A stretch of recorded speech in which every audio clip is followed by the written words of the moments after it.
Opa! Vamos falar de lucro arbitrado? Mas vamos falar de lucro arbitrado do auto-arbitramento do lucro, ou seja, o contribuinte se arbitrando, se auto-arbitrando. Isso é possível? Existe alguma possibilidade disso acontecer? Vamos lá? Vamos analisar isso? Para isso eu vou recorrer ao nosso RIR 2018, né? O nosso RIR 2018 para falar desta situação. Decreto 9580, RIR 2018 ou Decreto 9580. Olha o que diz o artigo 603. Olha só. O imposto sobre a renda, devido trimestralmente no decorrer do ano calendário, será determinado com base nos critérios do lucro arbitrado. Quando, lá no terceiro que eu quero, o terceiro que é importante para a gente.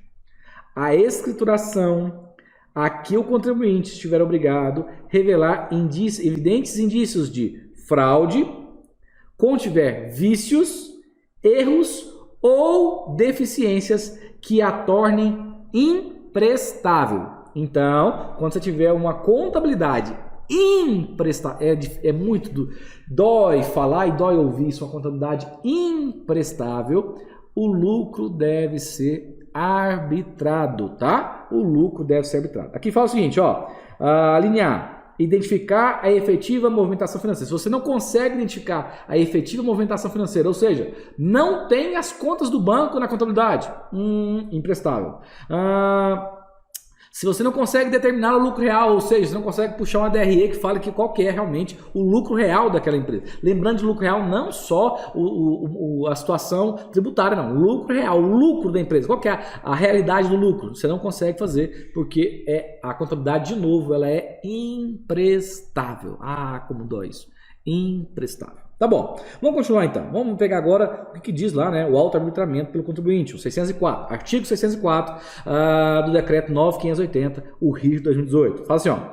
Quando conhecida a receita bruta, ou seja, só pode ser auto-arbitrado quando se conhece a receita bruta, mas é o mínimo, né? Quando se emite nota fiscal, quando se conhece a receita bruta, ela pode ser auto-arbitrada. Tá bom, o que mais? Lá do que trata o artigo 208. Desde que ocorrida as hipóteses previstas no artigo 603, o contribuinte poderá efetuar o pagamento do imposto sobre a renda correspondente com base no lucro arbitrado. A apuração com base no lucro arbitrado abrangerá todo o ano calendário, cuidado com isso, assegurada ainda a tributação com base no lucro real relativa aos trimestres não submetidos a arbitramento, se a empresa jurídica dispuser a escrituração exigida pela legislação comercial e fiscal que demonstre o lucro real dos períodos não abrangidos por aquela modalidade de tributação.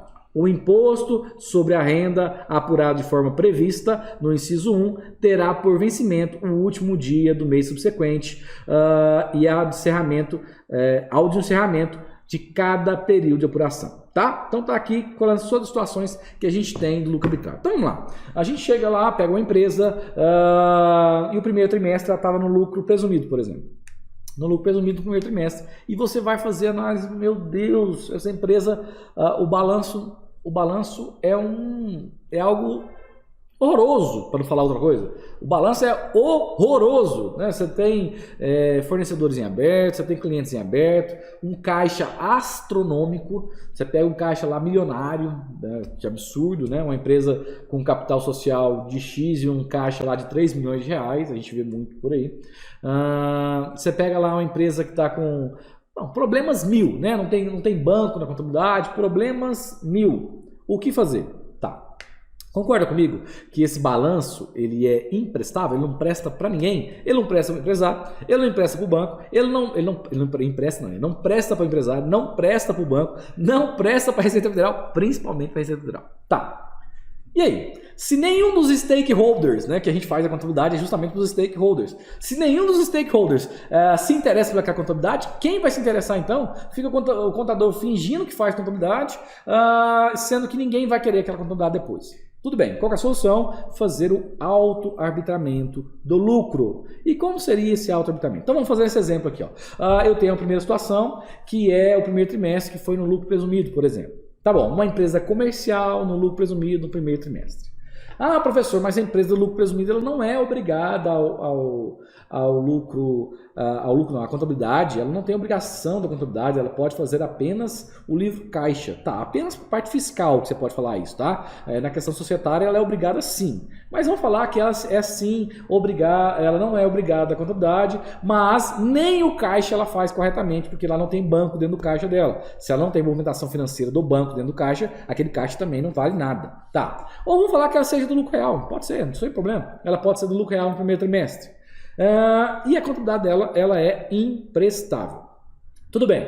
No segundo trimestre, você pega aquela contabilidade e abandona ela, porque ela é, eu vou falar isso várias vezes, né? Porque ela é imprestável, você abandona aquela contabilidade e você vai para o lucro arbitrado. Como funciona? Uma empresa comercial, você vai adicionar 20% na presunção do imposto de renda. Professor, então a presunção do imposto de renda da empresa comercial é 8. Então quer dizer que uma empresa no lucro arbitrado vai ser 28? Não, não é isso, tá? Você vai adicionar 20% em 8, vai ficar 9,6. 9,6, isso, 9,6. Então, uma empresa que vendeu lá R$1 milhão, ao invés de presumir 8%, né, 1 milhão vezes 8, vai ser 1 milhão vezes 9,6% do presumido, e depois a alíquota do imposto de renda. E a contribuição social, professor, também vai ter o aumento da presunção? Também vai ter mais 20%?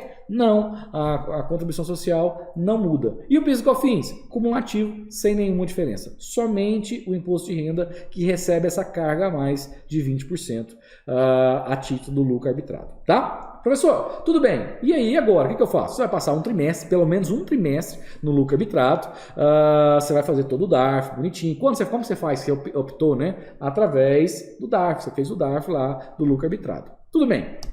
Feito isso, feito toda essa situação, suponhamos que em um trimestre você conseguiu regularizar a situação. O que é regularizar? Você consegue levantar um novo balanço. E como que se levanta um novo balanço? Se perguntando, né? Você faz a pergunta. Olha, quanto tem no caixa? Não, eu tenho R$50. Você anota R$50. Eu acho que eu já falei sobre isso aqui, sobre balanço perguntado. Tá, e você vai levantar um novo balanço. Mas, por exemplo, suponhamos que essa empresa não consiga levantar um novo balanço em um trimestre. Então, ela continua mais um trimestre dentro do lucro arbitrado. Não conseguiu fazer em 2 trimestres. Ok, ela continua mais um trimestre, 3 trimestres no lucro arbitrado, tá? Então é o tempo necessário e suficiente para que ela possa realmente levantar um balanço que tenha realmente, seja fidedigno, que seja algo que os stakeholders, banco, sócios principalmente, a Receita Federal, vá se interessar, né, por aquilo. Você vai realmente confiar que realmente haja aquela situação, tá? Passou aquele tempo, consegue levantar? Levanta o novo balanço e esquece o que estava escrito lá no balanço anterior, no caixa. Esquece o que estava escrito lá no balanço anterior, na questão do banco, na questão dos fornecedores. É um novo balanço que é levantado pela contabilidade e ali segue em vida nova. E aí você vai sair do lucro arbitrado, logicamente, só depois que você sair, você vai sair do lucro arbitrado, aí você vai para o presumido ou para o lucro real. Se for dentro do próprio ano, você vai para o lucro presumido, se fizer dentro do próprio ano. Se for no outro ano, você pode fazer a opção lucro real ou lucro presumido, tá? Depende também, né? Se a empresa for obrigada ao lucro real, dentro do próprio ano, ela vai ter que fazer dentro do lucro real. Ok? É bem tranquilo. Lembrando que o código do DARF vai ser 5625, você vai fazer o código do DARF normalmente e vai fazer isso lá. Depois que você faz o DARF, aí sim ele está constando como lucro arbitrado. Faz a DCTF vai ter a DCTF, suponhamos, primeiro trimestre é lucro real, primeiro trimestre vai estar no lucro real, segundo trimestre vai estar no lucro arbitrado e o terceiro trimestre, por exemplo, estaria no lucro presumido. Cada trimestre dentro de uma situação, você vai colocar isso dentro do DCTF. E a questão da ECF? A ECF vai dar um pouquinho mais de trabalho. Você vai ter vai ter a mesma ECF, você vai ter ela no lucro real no mesmo ano. Lucro real, lucro arbitrado e depois no lucro presumido. Isso dá um pouquinho mais de trabalho, mas também dá para fazer, tá bom? Então é isso, lucro arbitrado para você. Forte abraço, fique com Deus e até mais.